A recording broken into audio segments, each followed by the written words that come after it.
নমস্কার, সুরজিৎ মান্না ক্রিয়েশনস চ্যানেলের পক্ষ থেকে তোমাদের সবাইকে সুস্বাগতম। আশা করি তোমরা সকলে ভালো এবং সুস্থ আছো। আমি তোমাদের জন্য এই ভিডিওটিতে তুলে ধরছি 2025 সালের ফার্স্ট সামেটিভ ইভ্যালুয়েশন তথা প্রথম পর্যায়ক্রমিক মূল্যায়নের জন্য তথা ফার্স্ট ইউনিট টেস্টের জন্য রায় ও মার্টিন প্রশ্নবিচিত্রার ক্লাস 7 তথা সপ্তম শ্রেণীর থেকে ইতিহাস বিষয়ের সম্পূর্ণ একটি সেটের সম্পূর্ণ সমাধান করছি। তার আগে তোমাদের কাছে অনুরোধ, তোমরা ভিডিওটি না টেনে পুরোটা দেখো, ভিডিওটি কেমন লাগলো কমেন্ট করে জানিও, ভিডিওটিতে লাইক দাও এবং শেয়ার করো। তোমরা আমার এই চ্যানেলের মাধ্যমে ক্লাস 7 রায় ও মার্টিন প্রশ্নবিচিত্রা থেকে ভূগোল, ইতিহাস, বাংলা, পরিবেশ বিজ্ঞান এই বিষয়গুলি সমাধান হবে। আজকে ইতিহাস বিষয়, এই ভিডিওটিতে ইতিহাস বিষয়ের একটি সেটের প্রশ্নের উত্তর আলোচনা করছি। তোমরা পুরো ভিডিওটি লক্ষ্য করো। 3 নম্বর স্কুল কামারপুকুর আর কি মিশন এমপি স্কুল এইচএস। একের দাগে নিচের প্রশ্নগুলি নির্দেশ মতো উত্তর দাও যে কোনো 4টি। প্রথম প্রশ্ন, সঠিক উত্তরটি নির্বাচন করো। বিক্রমশীল মহাবীর প্রতিষ্ঠা করেন, অপশন বিতে ধর্মপাল। 2-এর দাগে বাক্যটি ভুল না ঠিক লেখো। ভাগীরথী ও মেঘনা নদীর মধ্যবর্তী এলাকা বরেন্দ্র ভূমি নামে পরিচিত, এটা ভুল।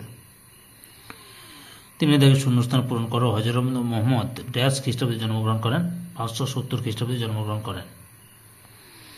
একটি বাক্যে উত্তর দাও। চক্রপাণি দত্ত কে ছিলেন? উত্তর, পাল যুগের একজন নামকরা চিকিৎসক বিজ্ঞানী। 5-এর দাগে বিমান নাম শব্দটি খুঁজে বের করো। এখানে বিমান শব্দটি হবে দন্তি দুর্গ।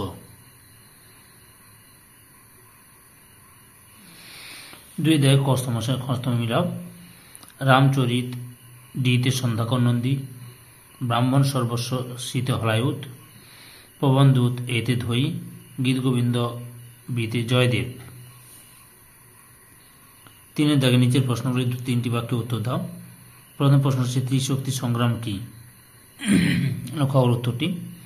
প্রাচীন ভারতীয় ত্রিশক্তি সংগ্রামের 3টি শক্তি হল বাংলার পাল, পশ্চিম ভারতের গুর্জর প্রতিহার এবং দক্ষিণ ভারতের রাষ্ট্রকূট। কনৌজ দখলের জন্য পাল, গুর্জর প্রতিহার এবং রাষ্ট্রকূট বংশের রাজাদের মধ্যে ত্রিশক্তি সংগ্রাম হয়েছিল। 2-এর দাগে হিজরত কি? 38-এর দাগে লক্ষ্য করো। হযরত মুহাম্মদ তার অনুগামীদের দিয়ে 622 খ্রিস্টাব্দে মক্কা শহর ছেড়ে মদিনা শহরে চলে যান। মক্কা থেকে মদিনায় এই চলে যাওয়াকে আরবি ভাষায় হিজরত বলা হয়। পরবর্তী সময় এই চলে যাওয়ার সময়কে হিজরি নামে ইসলামীয় সাল গণনা শুরু হয়। 3-এর দাগে তরাইনের দ্বিতীয় যুদ্ধ কত খ্রিস্টাব্দে কাদের মধ্যে হয়েছিল? তরাইনের দ্বিতীয় যুদ্ধ 1192 খ্রিস্টাব্দে হয়েছিল মোহাম্মদ ঘুরি ও তৃতীয় পৃথ্বীরাজ চৌহানের মধ্যে। 4-এর দাগের প্রশ্ন, ব্রহ্মদেয় ব্যবস্থা বলতে কি বোঝো? উত্তরটি দেখো। দক্ষিণ ভারতের রাজাদের অনেক স্থানীয় সামন্ত ব্রাহ্মণদের সঙ্গে ক্ষমতা ভাগ করে নিতেন। অনেক সময় রাজা ব্রাহ্মণদের জমি দান করতেন। ব্রাহ্মণরা অনাবাদী জমি ও জঙ্গল পরিষ্কার করে নতুন জনবসতি তৈরি করতেন। রাজা ব্রাহ্মণদের যে জমি দিতেন তার জন্য ব্রাহ্মণদের কর দিতে হতো না। রাজার জমিদারের এই ব্যবস্থাকে ব্রহ্মদেয় ব্যবস্থা বলা হয়। 4 থেকে নিচের প্রশ্নগুলি 4-5টি বাক্যে উত্তর দাও। প্রথম প্রশ্ন, কৈবর্ত বিদ্রোহের বিবরণ দাও। এই যে পাল রাজা দ্বিতীয় মহিপালের রাজত্বকালে এখান থেকে শুরু করবে। রামপাল রণবতী নগরে তার রাজধানী প্রতিষ্ঠা করেন, তবে এই বিদ্রোহ পাল সাম্রাজ্যকে দুর্বল করে দেয়। এত পর্যন্ত লিখবে। পরের প্রশ্ন, টিকা লেখো। দীপঙ্কর শ্রীজ্ঞান অতীশ বাঙালি বৌদ্ধ আচার্যদের মধ্যে সবচেয়ে বিখ্যাত। এখান থেকে শুরু করবে। তিব্বতের রাজধানী লাসায় তার সমাধিস্থল আজও বৌদ্ধদের কাছে তীর্থক্ষেত্র। এত পর্যন্ত লিখল। 5 থেকে নিচের প্রশ্নগুলি 8-10টি বাক্যে উত্তর দাও।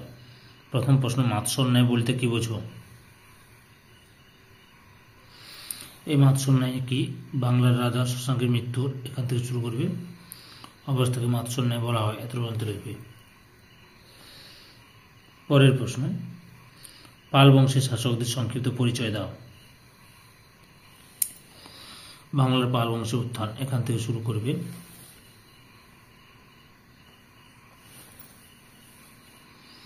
কিন্তু তার মৃত্যু 50 বছরের মধ্যে পাল রাজত্ব কার্যত শেষ হয়ে যায়। এত পর্যন্ত লিখবে।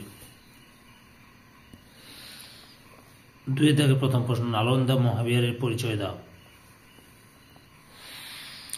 বর্তমান ভারতের বিহার রাজ্যের এখান থেকে শুরু করবে। প্রথম ত্রয়োদশ শতকে তুর্কি আক্রমণকারী বিহারে আক্রমণ করলে নালন্দা বিশ্ববিদ্যালয় ব্যাপক ক্ষতি করে। এত পর্যন্ত লিখবে। পাল শাসনকালে বাংলা ও বিহারের শিক্ষা সংস্কৃতি বর্ণনা দাও। এই প্রশ্নের উত্তর যদি তোমরা যদি জেনে থাকো তাহলে অবশ্যই কমেন্ট করে কমেন্ট বক্সে দাও। বুঝতে পেরেছ? তারপরে 3 দাগে রয়েছে শশাঙ্কের কৃতিত্ব আলোচনা করো। শশাঙ্ক ছিলেন বাংলার প্রথম সার্বভৌম রাজা। এখান থেকে শুরু করবে। পরবর্তীকালে তা অনুকরণ করে পাল বংশের রাজারা এক বিশাল সাম্রাজ্য প্রতিষ্ঠা করেছিলেন। এতটা লিখবে। সম্পূর্ণ ভিডিওটি দেখে আমার চ্যানেলের পাশে থাকার জন্য তোমাদের সবাইকে অসংখ্য ধন্যবাদ।